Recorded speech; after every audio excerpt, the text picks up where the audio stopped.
Hi,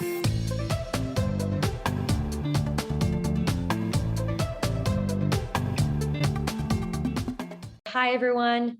My name is Alisa. I am a consultant with LSAT Unplugged. I have been in the course for about 8 months now, which is really exciting. And through that time, I've seen it transform, and my own experience within it has transformed. I'm also a TA. And in the room, we have Gabby, Jocelyn, Ayaka, Shakira, Suchita, and everyone just do your thing as you need to. So I'm excited. I'm excited about who's in the room tonight because I think there's a lot of potential here. And let's go ahead and get started. So one thing I want to point out is that Ayaka and I have become obsessed with essays. And something that I've been trying to figure out is it's a hard problem in terms of how does one take their own essay and move it forward. It seems like kind of a hard thing to do. It's kind of like when you have these thoughts in your mind and you're trying to tell your story. How do you know if it's clear or not? Like, I think that in a really simple way, every single person on the earth has a story where they're like in the passenger seat of a car and like somebody is driving and they're like, turn right there, and the person's like, where? And you're like, there, and they like don't know whether to like turn right there, and you're like, I meant there, like my finger is pointing right there. Everyone has had that experience. Like recently, it just happened to me. I said this wall, and my mom was saying that wall, and I was like, why would you think that wall if I'm saying this wall? So shout out to my mom. But what the point I'm trying to make is, how on earth do we create a personal essay statement that is, how on earth do we create a personal statement essay that it makes sense to us in our mind, but that we're also capable of editing ourselves? Full disclaimer, I would never recommend that anybody front end to back end only has their own eyes on an essay. No matter who it is, I do highly recommend that there is always at least another person who can give you feedback on your essay. Law school is very expensive, not only money-wise, but time-wise. So with that being said, if anybody is interested in applying to law school and you're interested in investing tons of time and tons of potentially money, maybe you get a great scholarship, which is awesome, but definitely a lot of time, definitely a lot of hard work. If you are investing any of that, absolutely, it's worth it to have somebody else, a pair of eyes on that. So with that being said, I would love to jump in terms of how does one take control of their own editing experience? What do I do after I wrote the first draft? Funny story. I had a friend whose college roommate was a practicing lawyer. She went to a T14 school. She was practicing law in the field that I think is very interesting. She had also a very similar economic background to me. And he said, hey, my college roommate ended up going to law school. We're really close. Do you want me to set up an interview with you? And I said, yes. I was so excited. We got along really well. We spoke in the interview, and she said to me, hey, yeah, let me know if you need anything. And I just blurted out, would you take a look at my personal statement? And she said, like a lawyer, yeah, I can't promise I can get you into law school. I mean, I can look at it. And I want to share with everyone the mistake that I made, because I wrote my first draft and I sent it to her. And I cringe as I'm saying this out loud right now. And please let my embarrassing moment be a lesson to everyone. I just didn't know. I was like, this is fire. I mean, this is great. Like, this is totally good. And I thought that maybe she'd be able to lend a helping hand. Don't do what I did. I am here to try to help everyone out and just talk about editing circles. So this is how to, or one way to take control. Let's see, I jumped in the fire, just like Dean Andy said from Georgetown. So I'm going to go ahead and screen share, and I'm also going to make the font pretty big so that as you're screen sharing, anybody can see this on here. So I want to talk about your editing checklist. What happens after you make your first draft and you're thinking about sending it out, or your need to make the next move? All right. One thing you could do is email Ayaka and I. We help people with drafts. You can email us at admissions@lsatunplugged.com. If you're in the course, you can reach out to us any which way on the community platform as well. I know I was just checking that today, so we're definitely available. All right, so you want to create a chain of people, which I didn't find out till later. So I hope this helps someone. So you want to have an editing chain. So it might start with myself. I might have peers in that chain. I might have close ones, like close family members that maybe are professionals. For example, I have a friend that is an editor in New York City. She's an actual, okay, participants can now see my application. So I have a good friend who's an editor in New York. She would be like a close family member that's also like in a professional field. Maybe you have family members that are professors. So, and then lastly would be the professional, would be the last part of that chain.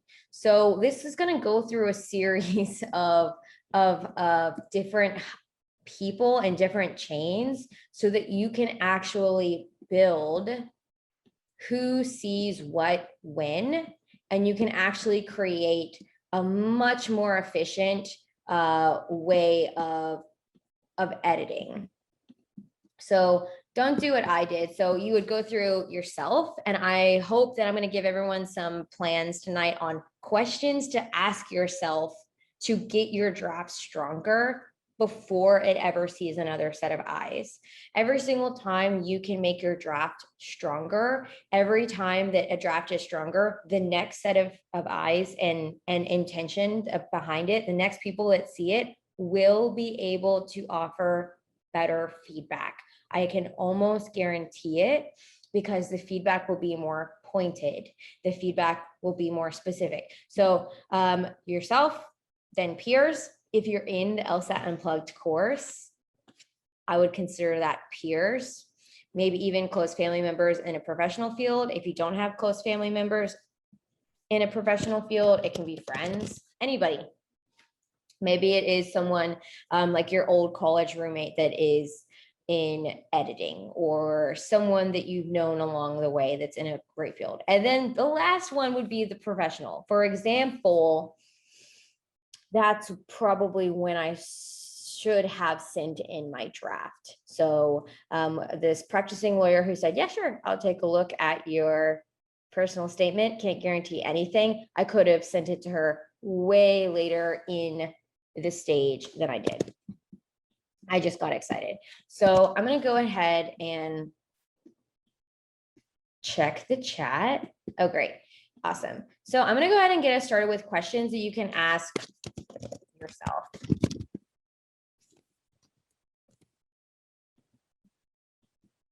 Apologize about that. Questions to ask yourself before moving on. All right. So what's the story? It sounds really obvious, but if you read your own essay and you can't clearly say what it's about in 1 to 2 sentences, you have too much going on. So something that's really typical is in the first draft, I see most of the time, there are actually 3 to 4 essays in one draft. I've mentioned this before, but most of the time, somebody who wants to go to law school, there's probably a lot of different reasons why you want to go to law school. And there's probably a lot about yourself that you could say that you feel like adds value. So I'd just say, what's the story? And you want to be able to restate it in 1 to 2 sentences. Personal statements usually only 2 or 3 pages long. You can't get a lot done in that amount of time. It's possible to bring in some ideas, but you most likely can't. Another story would be, what's going on in the story? I know it sounds repetitive, but again, if you're asking yourself these questions and you feel the need to bring in so much information in order to explain yourself, you still are not clear enough. A good example of that would be my original statement spoke about being Hispanic. It spoke about being an artist. It spoke about like financial like issues with the law against artists and how I started becoming a part of that. There's just way too much going on. Even right now, I can't even explain to you my first draft all in 1 to 2 sentences. Jocelyn asks a great question of what's the difference between what's the story and what's going on in the story. The best way I can put it is in terms of what's the story. I'm going to go ahead and use Ayaka's draft as an example because she's brought it to these classes before. But if I were to say about Ayaka's draft, what's the story? She is working in cybersecurity and there's a breach and she ends up in these meetings where they ask her as a translator about legal issues. And that's when she's unable to answer the questions because she is working as a translator and she knows all the ins and outs of cybersecurity, but her knowledge stops at the legal jargon, you could say, or the legal like ramifications or consequences, and also like projecting into the future what the next steps for the company is. To me, that's the story. She gave me a thumbs up. What's going on in the story, that's what I mean about it's really hard to get really clear when you're asking yourself these questions. What's going on in the story is that Ayaka actually started to attend multiple conferences and started traveling. I think that she went to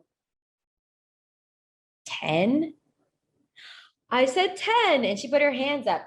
Ayaka ends up, because she cannot continue on with the legal knowledge, she then tells us this is what's going on in her story. She tells us that she starts to travel. She starts to learn as much as she can about it. And this is when she realizes after traveling to 10 different conferences, which is a lot, she feels that wall. And that's when she decides she needs a JD.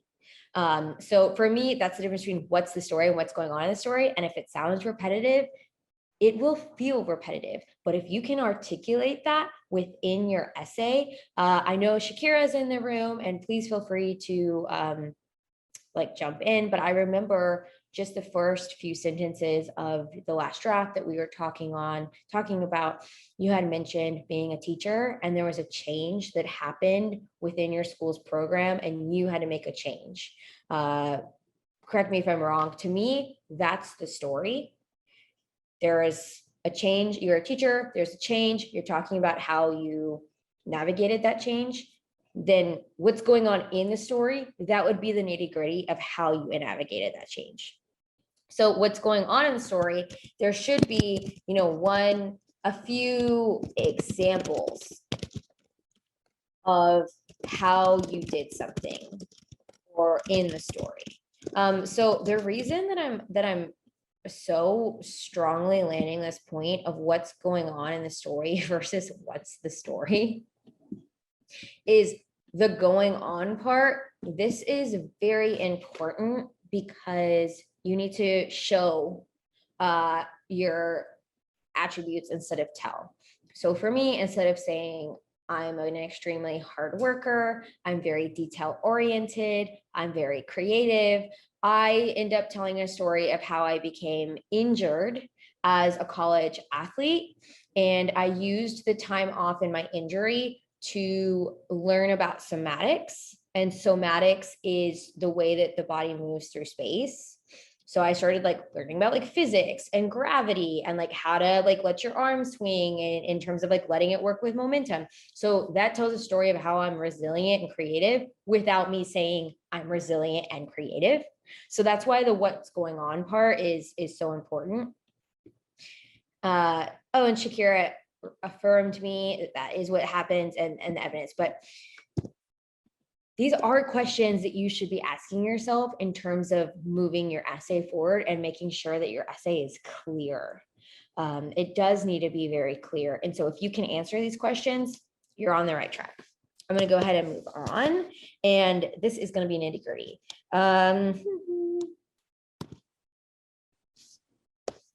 I would say that talking about structure. So I've kind of been talking about topic thus far. So what's the point of each paragraph?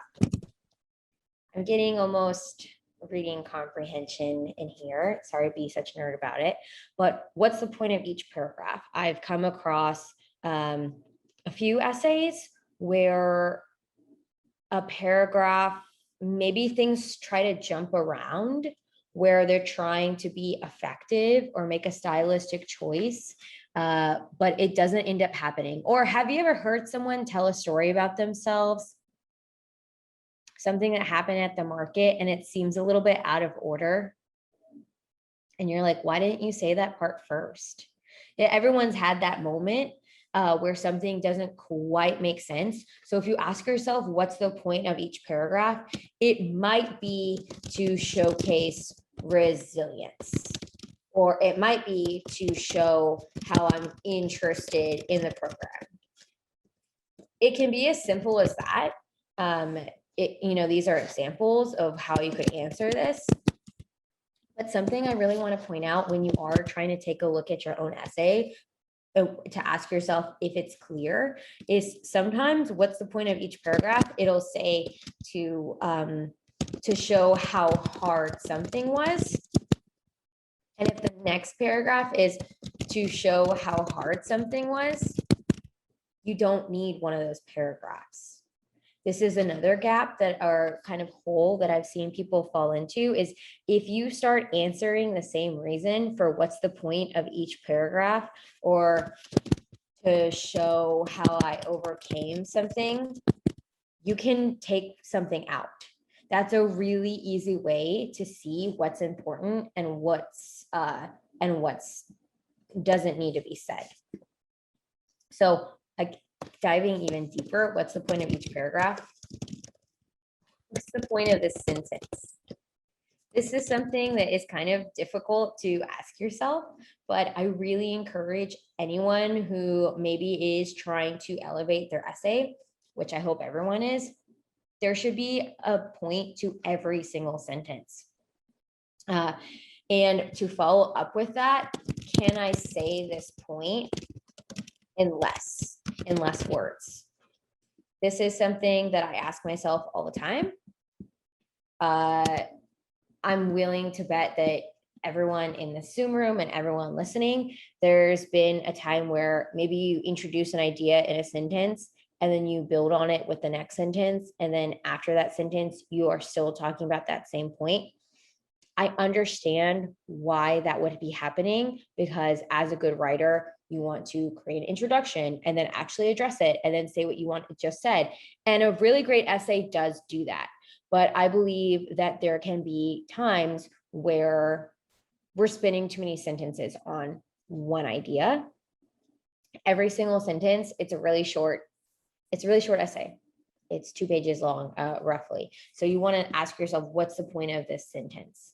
If that point has already been made, just experiment and see what happens if you take out that sentence or you combine them. So again, these are questions that you could be asking yourself. Now getting into, I'm going to give us some barriers. So topic, structure, ways to identify your own holes, topic, structure, now style. Something that Ayaka has brought up before, and I love that she does this, and actually in my interview tonight with the director of admissions, Jonathan Glick of University of Maryland of Carey Law School, he mentioned, make sure the first 2 lines, make sure the first part of your essay is compelling. He confirmed that he sees roughly 1,000 applications per cycle, which if you think about how many days are in a year, That is many applications per day. So something that everyone can ask yourself is, are the first few lines compelling? Sometimes I try to write something compelling, but instead of being compelling, it's just sort of draggy.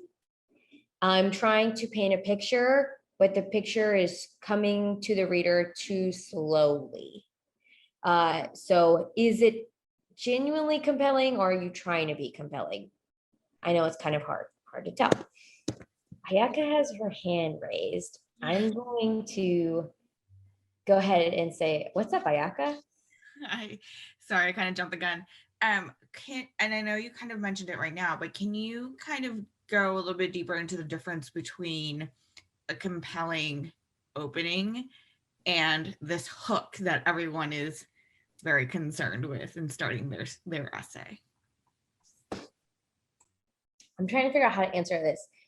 In terms of the hook and in terms of compelling,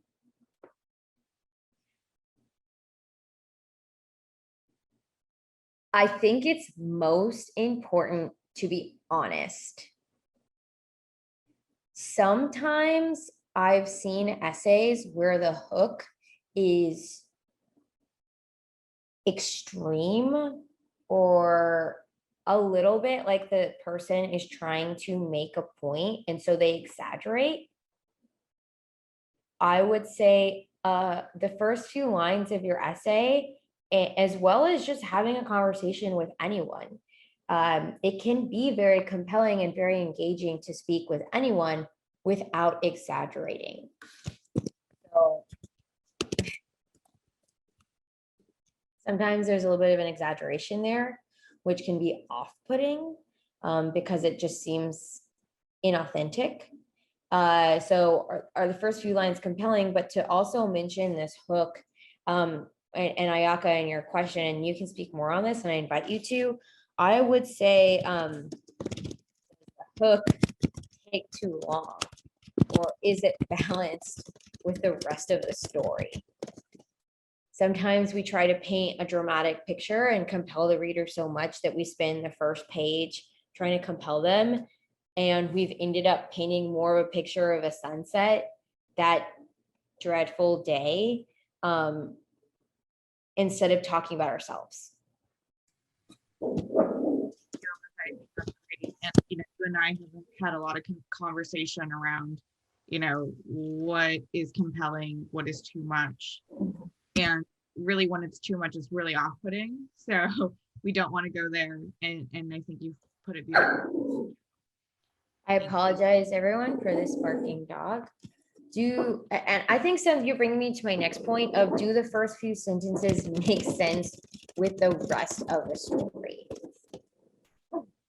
And that's something that I've come across too, in terms of what's the story. If I were to say the story is, I was learning how to play soccer, it wouldn't really make sense for the hook to be about like something that happened to me in kindergarten that was like a traumatic event. And then I'm talking about how I learned how to play soccer. Sometimes,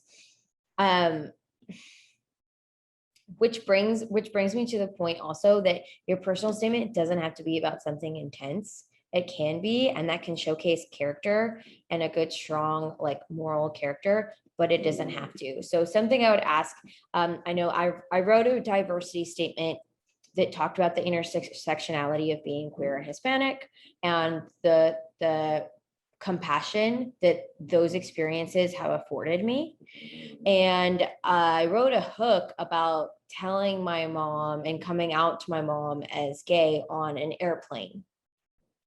And I thought it was interesting at the time, but later on in my essay, I had written about, since I'm so open and queer in a Hispanic family, I'd written about the fact that it had afforded me the position in my family of being the one that is easy to tell like their secrets to, or maybe to come to for advice, or like someone that was like a source of relief for members of my family. And Ayaka actually pointed out to me that like those stories were actually much more interesting than coming out like on an airplane.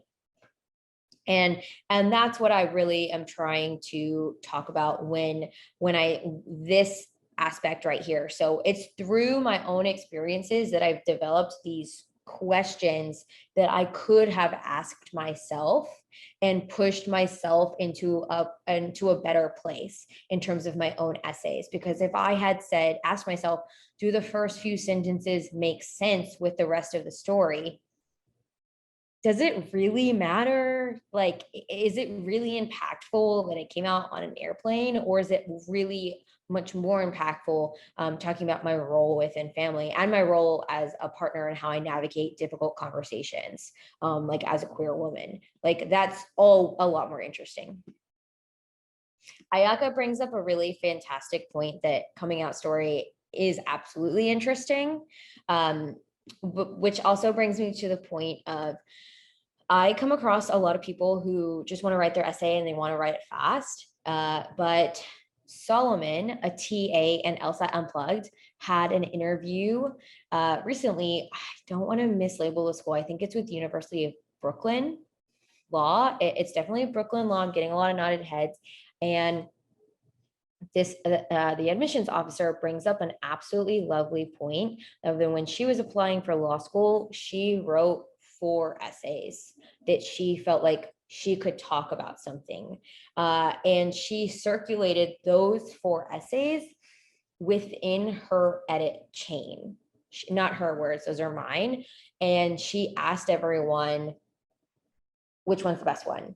She actually mentioned that she wish she would have changed that question, which is a question that I want to bring up in terms of when you move on to the peers and close family members, is she wishes she had said something to the idea of, what does this say about me?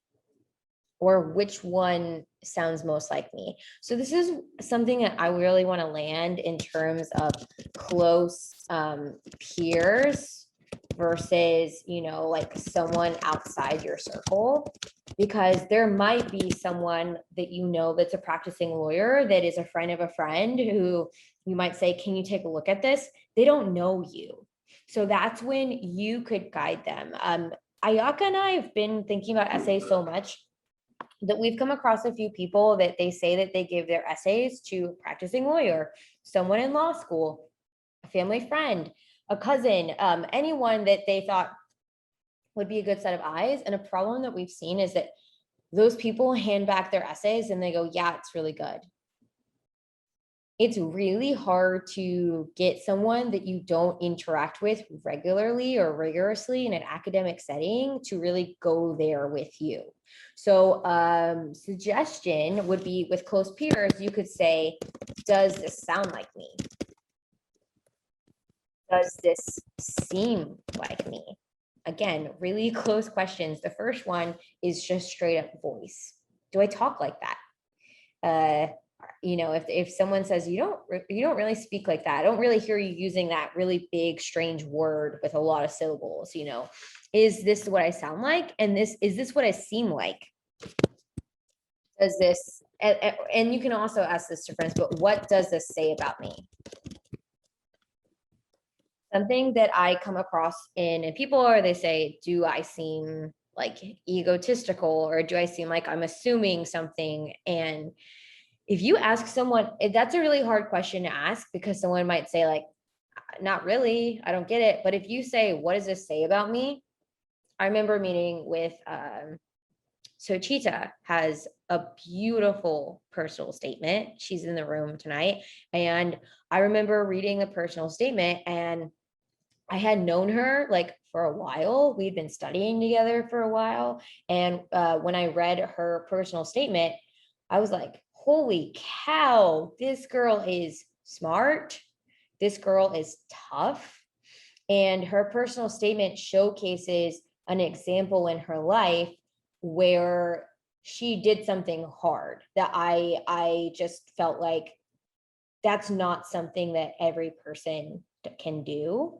And she explains what she does. So if she were to say, what does this say about me? I'm like, definitely shows that you take initiative, definitely shows that you can be detail oriented and make decisions for your life that can impact yourself in a positive way. Definitely shows that you're smart and that you're very active and you play an active role in your life and designing your life's experience. To me, those are positive qualities. So she could say, what does this say about me? And I didn't grow up with Sochita, so I can't say, does this sound like her? So you can see where when you have different parts of your edit circles, you can leverage those people in a way that's so much more effective than handing them your essay and saying, is it good? Also, like a lot of people, if they're not applying to law school, they don't know if it's good. Like they can't like point out like what it would need, but you can ask them questions like this and it might help. Someone outside your circle, you could say, what did you learn about me? Do you feel like you got to know me? Shakira, I thought of you. Tonight I was talking with Jonathan Glick of University of Maryland Carey School of Law, and we spoke a lot about the balance of talking about clinics that a school has to offer and about one's own story. And I remember you and I having a really fantastic conversation about that. And I asked him, what is the balance there? And Jonathan Glick, he actually brought up some really fantastic points that the more someone talks about the school's programs, the less we get to know about you. And I'm not saying, Shakira, that's what you're doing, because you're awesome. But I just thought that brought up a really interesting point. So if you had your essay and you talked about clinics, it could absolutely work. But a way to know if it's working is if you hand your essay over to someone and you say, do you feel like you got to know me? Or what did you learn about me? If that person says, I learned that you definitely read the website, that's good. But what would be even better if they're like, it seems like you're really passionate about environmental law and you are someone that is XYZ, XYZ. If they can answer those questions, you've done a really great job. I hope this is sort of helping people like figure out the balance between like clinics. It's like, these are really great questions to ask people in order to figure out if your essay is landing. I have some hands raised. So Chita has said in the chat, when you have other people look at your essay from her own experience, it also showed her that what she wrote seemed more like her versus someone edited her entire personal statement. And you have your hand raised. Go ahead, Sochita. Oh yeah, you said exactly just that. I mean, yeah, I think that's also like another way for you to, like after you write it, you ask yourself whether this sound like you or not, or whether, I don't know, in any case, maybe going over the board or under the board, right? And I think when you have people looking at it, because from my experience, when people edited my personal statement, and it was like, for example, if I was talking about cat and like a purple pen, you know, I'm focusing more on the purple pen and they focusing on more the cat, right? And that's just like not what I would want to write, or like just the writing style is not like me. And so I think that's really helpful in terms of like, if you really want to know, does that really sound like you? That's such a fantastic point, Sochita. And you bring up a great point of how much editing is too much editing. Like when is other people's voices overtaking my own ideas? And I hope that this sort of checklist is actually going to help steer that instead of saying, is this good or not good? Because somebody might say, like they might have their own personal opinion, but if you can ask them these questions, it actually keeps yourself in the driver's seat. If you can say, you know, does the hook take too long? Does it get to the story pretty quickly enough? That's like a yes or a no. That's really clear, and they're not digging their hands into your story and trying to change it. Then you are still in the driver's seat and you can make decisions for yourself on how to go back and fix that, or you can fix it for yourself if you're asking yourself these questions. If you ask someone, do you feel like you got to know me? Another one that I would love everyone's opinion on this, but would you want to have lunch with me? It's like a really, kind of, it might be awkward. It depends on who you're asking this. But the best personal statement essays are my favorite ones. Between people that I've never met before, I would say, make me feel like that. I'm like, wow, that person seems really unique, or that person seems really interesting, or like they have a lot to say about a certain aspect. And I definitely want to have lunch with this person and pick their brain. If somebody's like, I know I went over topic selection and things to avoid, but if you spent your entire, essay going over a resume or regurgitating all the things you've accomplished, but didn't really talk about it, I think that most people are on the same page, that when you're in a room with someone and they just list off all of their accomplishments, you're like, I don't really want to go out to lunch with you. It's a really great way to see if you're if you're headed in the right direction. Shakira left a comment and says if she's talking about clinics and she's done a lot of research in the school or the community, and she's really interested in that school, and she wants to convey that she's intentionally applying to this school, it's not just another one on her list, and she wants to talk about, she could bring into the perspective what she can bring as a candidate, maybe to those programs or to those clinics, I think is what she's saying. She could talk about personality, skills, passion, interest into the program. Beautiful point, Shakira. And you actually almost verbatim ask or are bringing up exactly what I asked Jonathan Glick of University of Maryland Carey School of Law. I asked him, I said, if somebody does want to talk a lot about the clinics, would it be kind of like ego, like too much of an ego for them to say, like, I think I could bring this? And he actually mentioned that all full-time students, specifically at his school, it's a mandatory thing to do a clinic. So if you're imagining yourself in that clinic, that's not really too big of an ego, because you're definitely going to be in a clinic. So it's completely okay to imagine yourself in that clinic, or what you might bring to it, or might you want be excited about. I think that's what you're saying. Ayaka has her hand raised. Yeah, I mean, great points. I kind of wanted to circle back to this, like, would you want to have lunch with me question? And I think it's actually a brilliant question to ask, in that, especially if your essay is touching on some really hard topics, because you want to have a certain level of levity on those super dense, hard topics that might be really not traumatic, but of traumatic events and all of that. So even through that, if your essay is going in that direction, even through that, if somebody's like, I still want to have lunch with this person, I think that's great.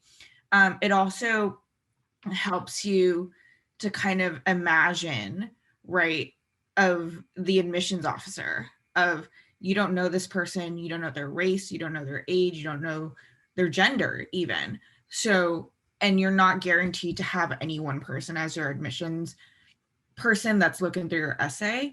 So you don't want your essay to get generic to the point of like, it doesn't say anything about you, but you want to appeal to 98% of admissions officers out there. So that's something to consider. So I actually really love this question to ask your close peers or someone in your inner circle or outside your circle.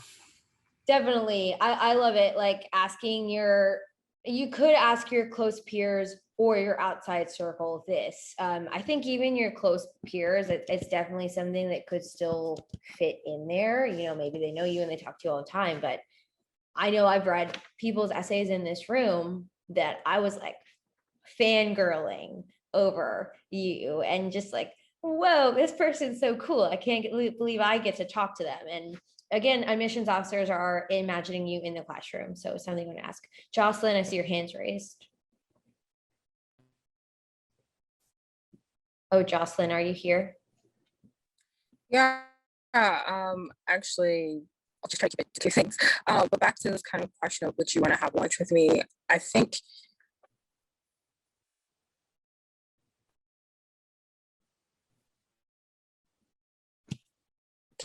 can you hear me? I can hear you. You're cutting in and out just a bit.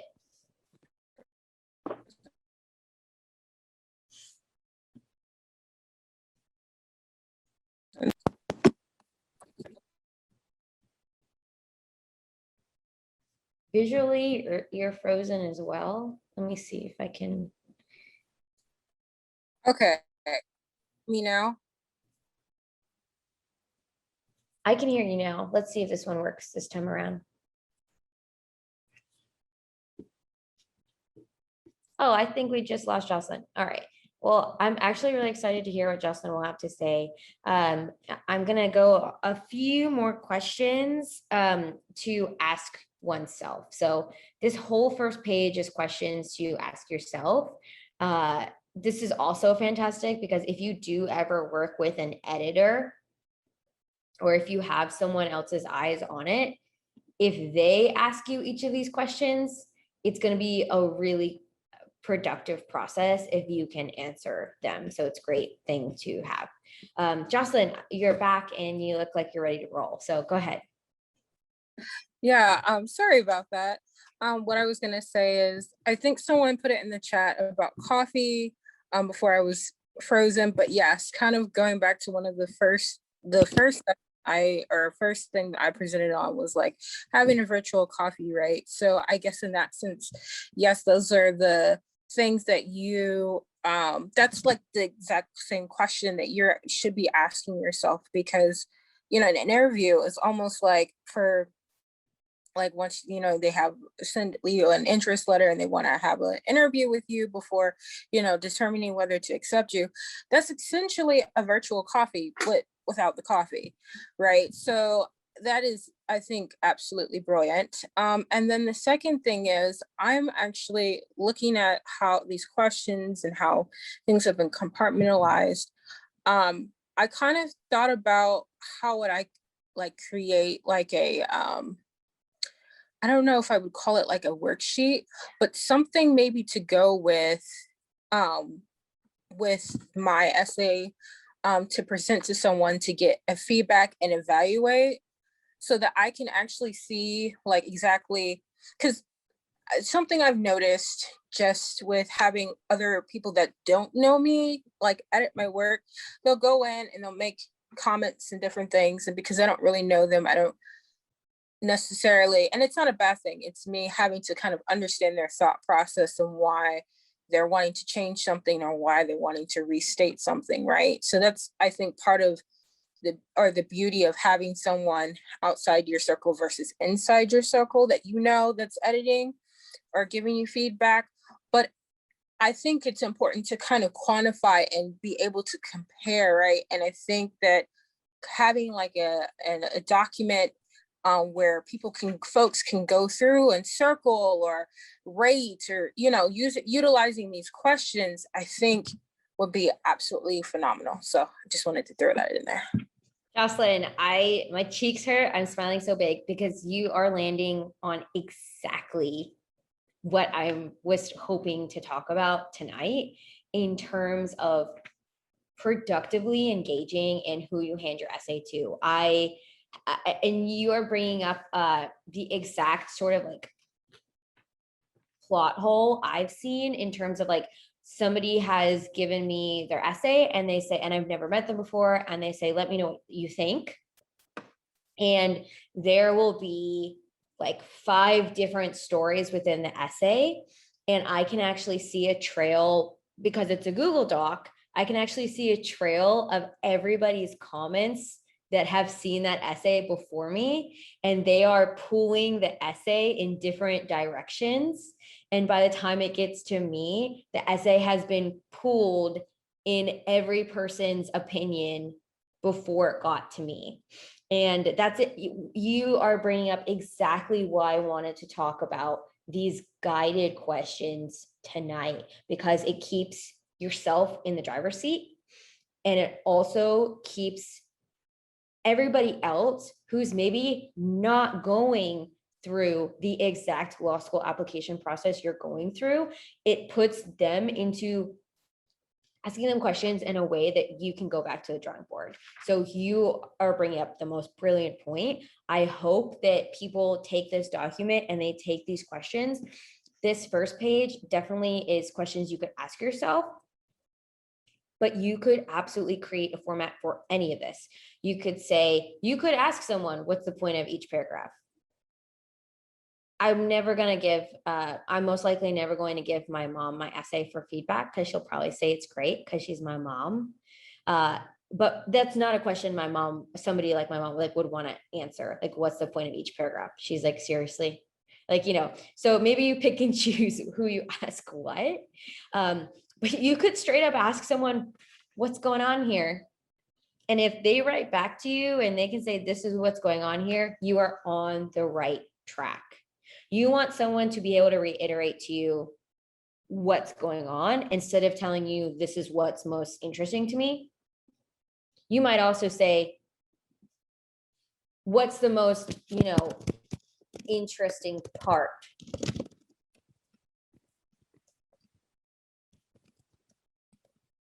And that's more of like an opinion grab, not so much like an edit grab. That might just be, to figure out, like, maybe if everybody says the same part is interesting and you're trying to shave parts off of your essay to make it more concise, maybe that could be a pointer to figure out, okay, that part isn't really landing. Jocelyn, go for it. I see your hand raised. And to your point about, I guess, like when you're mentioning about your mom and how you would probably not have her edit, understandable. But what I was also thinking too is the importance of making sure that you tailor that form that you want people to give you, feedback on, that you tailor that form for those. So you have like a form for those that are like super detail oriented and that are like, going to take apart the mechanics of the situation, the structure, make sure, the commas, if you put too many commas or whatever, like you want to have a feedback or a form for feedback for those individuals, and you want to have it differently, structured differently than, others. And so for me, like, this is actually going back to one conversation I had with one of my mentors, where she talked about, like, you talked about this chain, right? In my head, I'm thinking about a committee. Since I deal with a lot of academia type stuff, I'm thinking about, okay, I'm building a war commission.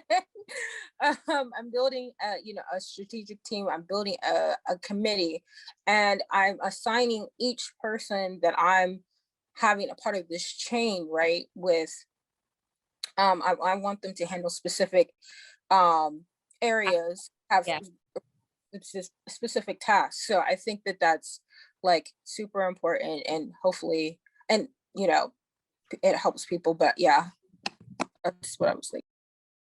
I really like this idea of like tailoring. I think that it could be, I also don't even feel like there's not an exact science to do this successfully.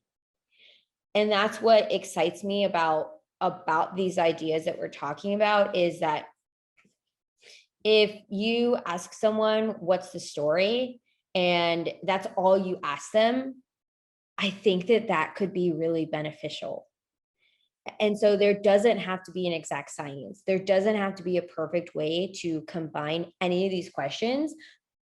But if you lead with a question, it's going to put you in a much more productive place than them sort of just getting their hands all in there. So Chita has written in the chat, if you break up each paragraph and send it to someone and they can get your point across just from that paragraph, then I think that's great. And you've covered your point each of the paragraphs. That is a heck of cool suggestion. And saying what's going on in this paragraph. You could just say, so like, what's going on here? I also hope that like we are sort of addressing how to ask yourself questions that you could ask yourself before handing it off, and you could still make some moves. And also questions that you straight up pretty much, I don't want to say I can't, but would be really hard to ask yourself. Like, do I feel like I got to know me? Because you're going to say, yeah, that's me. That all makes sense to me. I'm me. That you can't ask yourself kind of harder questions like that. So there should be a committee, as Jocelyn so eloquently put it. The only other thing I would say that you could ask yourself is, and this one, well, I don't think this one's, yes, okay. Are there any subjects I brought up that would or could, and this is a question you could ask other people too, any subjects I brought up that could pose a question from the reader? Did I answer those questions? For example, if you say, when I was young, I got in trouble with the law. That would, a follow-up question would be, what are we talking? What happened? So did I bring up any subjects? Are there any subjects I brought up? And that's also something you could ask other people too. You could absolutely say, do you have questions after reading this? That's kind of a hard question to ask, because they're going to be like, no, I don't have any questions. So this is a really poorly written one. Were there any moments in the essay that were confusing? That's a really great way to put it. I've read someone's essay before and I'm like, is that when you were in Canada, or is that when, and they're like, have to explain it to me. That's a perfect opportunity for you to clean up a part of your essay. I just made that up. I never talked about that, anyone being in Canada. I hope that this and combined with Jocelyn's feedback helps figure out what to do and sort of like this editing chain and your editing checklist. And I am constantly in the works of figuring out how to create those worksheets that Jocelyn has spoken about. But as we've sort of proven tonight, there's not an exact science. Because I don't exactly know, when everybody thinks of their own committee, it's going to be different. It's going to be really different in terms of everyone's own life experience. So I'm still working on a perfect worksheet that could be shared around maybe in the course. And maybe we could even trade with each other. We could all, Jocelyn's so awesome. Let me know if we want to collaborate on that. I think that would be really cool. Anybody that's in LSAT Unplugged, we can be like, hey, let's go through each other's essays with this checklist, asking each other these questions. I think that would be so awesome. And I think that it covers a lot of that ground of how to move an essay forward, but how to still be in control and authentic of your own essay. So that's all I have for tonight. Anybody else wants to share? Anna has posted the link in the chat. You can reach me or Ayaka at admissions@lsatunplugged.com. We are both also acting as TAs. We do interviews with deans and directors and admissions officers. We are still really heavily invested in the LSAT, so reach out if you need anything. To everyone in this Zoom room, I am personally giving a shout out that I have so much respect for everyone here, and I'm really happy I've gotten to know all of you throughout the LSAT Unplugged course, and I'm really grateful, and I can't wait to keep working with everyone. Thanks for tuning into the show. Please subscribe if you haven't done so already to be notified of new episodes as I release them, and feel free to reach out if you need anything at all as you move forward with your prep. I'm happy to help however I can. In the meantime, I'll wish you all the best and take care.